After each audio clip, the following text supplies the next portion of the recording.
Obbo palakat. Nima qilganingiz bu yep-yangi mashina edi. Sizni o'zi pravingiz bormi? Sizga nima farqi bor? Orqadan siz urasiz. Menga farqi yo'q. Hammasini 102 hal qiladi. Qarang, lekin sizda ham mashinangiz, meni ham mashinam shtraplashetga ketadi. Bo'lmasa mashinamni yengilab bering. Mashinani bitta bamper ketgan, nimasini qilib beraman? Bo'lmagan gap. Mashina yep-yangi urilmagan, menga xuddi shunaqa yangisini olib berasiz. Bo'pti, mashinangizni sotamizda yangi mashina olamiz, bo'ladimi? Qanaqasiga?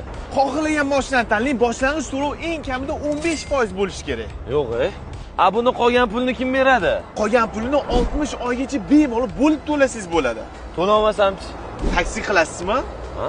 Sparkingizni 10x ga o'zgartiramiz, keyin bemalol kiradi, biznes, komfortda yurasiz. Normalniy soq ko'tarsam bo'lar ekanda. Ha? Aka unaqada halol nasiya ekanda, bu to'g'rimi? Halol nasiya, penyasi umuman yo'q. Sparkimni Trekkerga alishtirmoqchiman, kimga murojaat qilay? Pastda raqam turibdi. Simple Leasingga bemalol murojaat qilasiz. Xohlagan mashinangizni halol nasiyaga xarid qilasiz. Menga yoqdi. Bu videoni srochniy yangi mashina olmoqchi bo'lgan tanishingizni jo'natib qo'ying. Simple Leasing, halol nasiya, pastda raqam turibdi. Telefon qiringlar.